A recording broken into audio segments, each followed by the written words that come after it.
What if the fate of a kingdom really hinged on, say, a missing shipment of onions?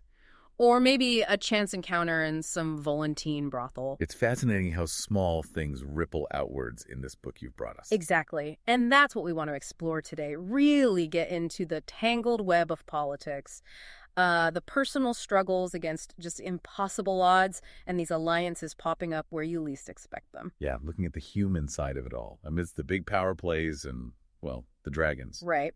And for anyone who loves digging into these really complex stories, we should mention our YouTube channel. It features Mindful Moments. That's AI-powered book analysis. Oh, yeah, they're great for inspiring reflection. Really concise breakdowns of tricky plots and characters. Yeah. Kind of like what we're doing here. So diving in, this book's structure is quite something, isn't it? It doesn't just pick up where the last one left off linearly. No, it runs in parallel. After a storm of swords, Yeah. the previous volume focused South King's Landing, Dorne, the Iron Islands. But this one shifts. We go north to the Wall and beyond, and then east, across the Narrow Sea. So we catch up with Tyrion, Jon Snow, and Daenerys Targaryen again. Right, seeing what's happening in different places at roughly the same time. It makes sense. Let's start with Tyrion then, heading east. Okay, so he escapes after, killing his father, Tywin, and those last words. Wherever whores go, chilling. Varys gets him to Pentos. Exactly. To Magister Illyrio Mopatis. And the welcome is quite extravagant. That feast sounds legendary. Mushrooms, heron, veal, herring, candied onions, cheeses, snails, even black swan. Which Tyrion smartly passes on. But yeah, it's incredibly lavish. It really shows Illyrio's status. But it's more than just a meal, right? Definitely. Illyrio talks about the world being like a great web. You touch one part and the whole thing trembles. Setting up that idea of everything being connected no matter how far apart. Precisely. And he also mentions that Grim Pentoshi custom killing the prince if the harvest fails or they lose a war. Wow, a stark reminder of what power can cost. Yeah. So Tyrion moves on, downriver on the Shymaid. And this part feels pretty bleak, seeing all those ruined settlements. It does. It paints a picture of a land scarred by war, with dangers like pirates and escaped slaves always present. It's on this trip he meets young Griff, Haldon, and Lamore. And there are hints about young Griff. Oh, big hints. The dyed blue hair, supposedly hiding his real Targaryen features. This story about a Tyroshi mother. And his companions are unusual too, right? A septa who seems more than she is, a maester without a chain, a hedge knight trainer. It all feels very deliberate. Like they're protecting someone incredibly important, hiding him in plain sight. The book practically screams, pay attention here. And that journey through the sorrows sounds eerie. Those ruins, the stone hand in the water, adds to the mystery. It really does. Then things take a turn, and Tyrion gets captured. Yeah. Forced to perform with Penny for Yazanzo Kagaz, that jousting accident. It's a low point, for sure. But even then, Tyrion's wit doesn't completely desert him. His observations are still sharp, cynical. And he meets Jorah Mormont there, too. He does. And Jorah is just crushed when he hears Daenerys is married. It really hits him hard. Shows how deep his feelings run. Tyrion tries to figure about, doesn't he? Yeah, even in their shared misery, Tyrion's trying to understand Jorah's devotion. It's quite a dynamic. Okay, let's shift way north, to the Wall. Jon Snow's Lord Commander now. That's a heavy burden. Immense.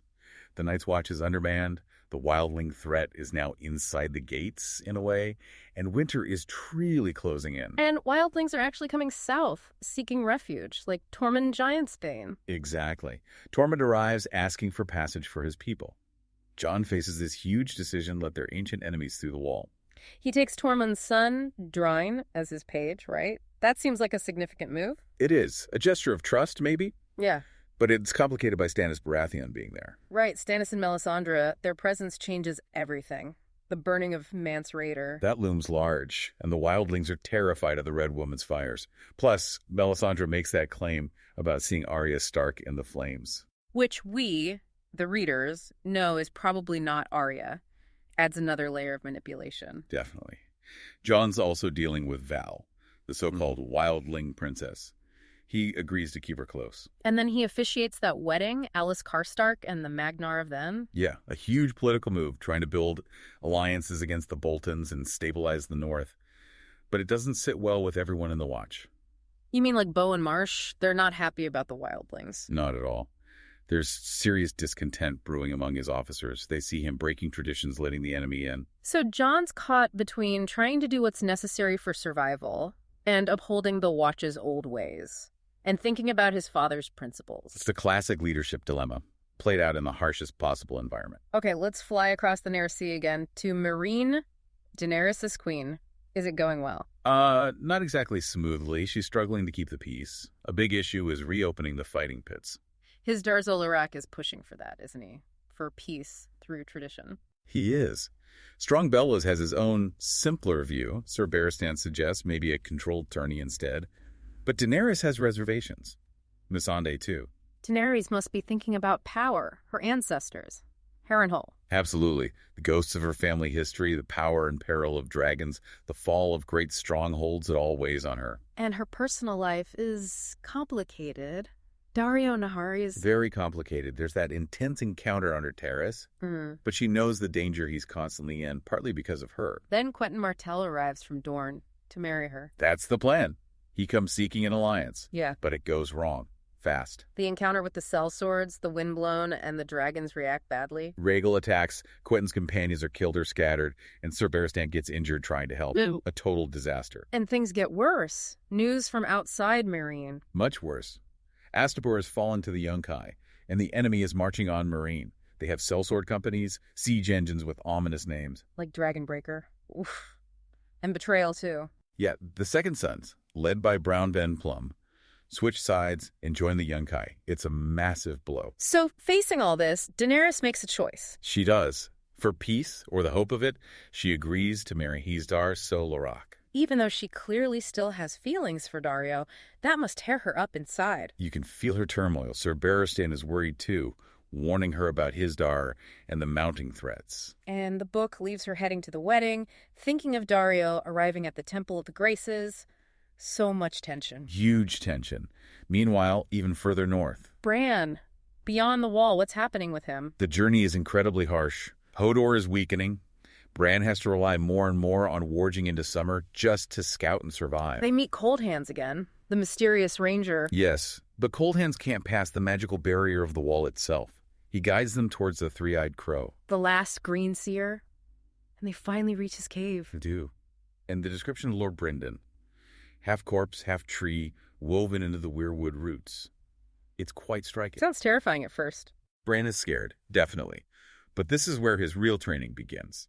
Seeing through the eyes of the weirwoods. Okay, so many threads. What about the Greyjoys? Asha. Asha is captured after the battle near Deepwood Motte. She becomes Stannis Baratheon's prisoner. Another clash of cultures and beliefs there, I imagine. Drowned God versus the Lord of Light. Absolutely. They debate their gods. Asha tries to negotiate, but Stannis is, well, Stannis. Unbending. Focused entirely on his claim. She gets a close look at his determination and his queen's men. Yeah, she observes his resolve, and she thinks about Moat Cailin falling, wonders about her brothers. It's a moment of reflection for her amidst the chaos. Speaking of chaos, No. Winterfell. Roose Bolton is in charge. Yes, and he's arranged a marriage for his son, Ramsay, to Arya Stark. But it's not Arya, is it? Theon Reek knows. Right, it's Jane Poole. Theon, in his utterly broken state as Reek, witnesses this whole grim charade. He sees the cruelty of the Boltons. And the tensions between the northern lords forced to be there, like Lord Manderley, Lady Dustin. Exactly. You feel the simmering resentment, the hidden agendas beneath the surface loyalty. Everyone's playing a dangerous game. Winter is brutal. Stannis is marching closer. And there's a murder mystery, too. Someone's killing people within the castle walls. Yes, adding paranoia to the fear. Suspicion falls everywhere. Theon is just struggling to hold on to any sense of self. Until the escape attempt with Jaime. Yes, with Abel, the Bard's washerwoman. During a blizzard, a desperate gamble. Okay, let's jump to Davos Seaworth. He ended up in White Harbor, right? In trouble. Big trouble. Imprisoned in the Wolf's Den by Lord Wyman Manderley. He's facing execution, basically. Very anxious. But something's going on beneath the surface there, too. Seems like it.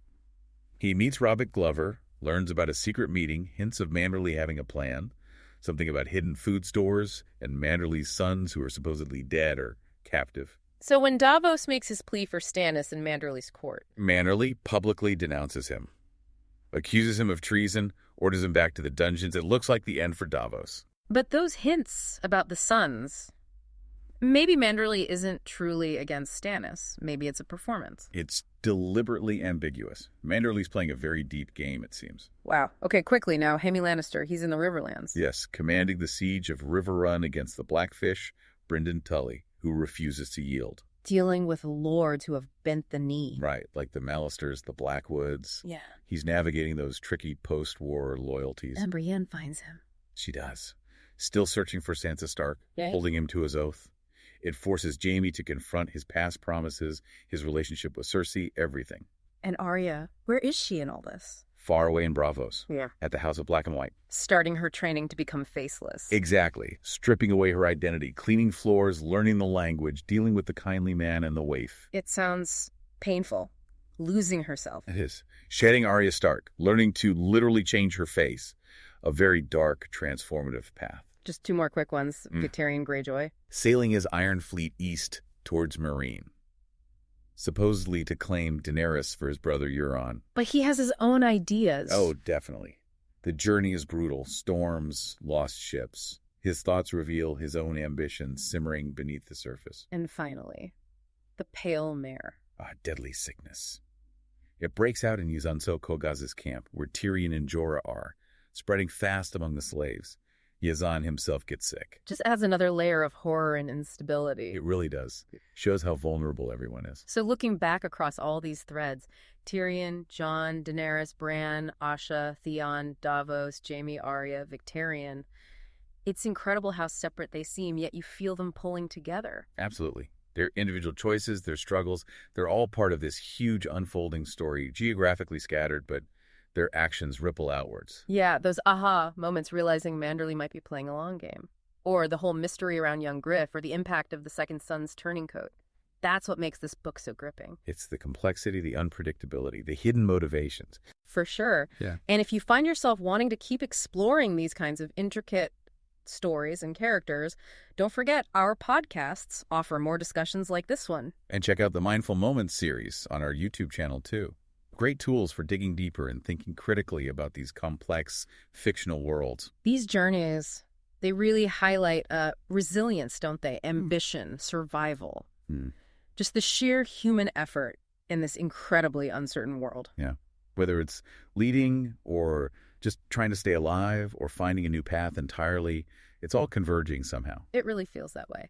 Okay, so we hope this look into the book has given you plenty to think about. Definitely. Please subscribe to our podcasts for more analysis. If you enjoyed this, share it with someone else who loves complex narratives. And you can find a link to purchase the book in the description if you want the full experience. Most importantly, keep thinking critically. Mull over these characters, these events. What are your interpretations?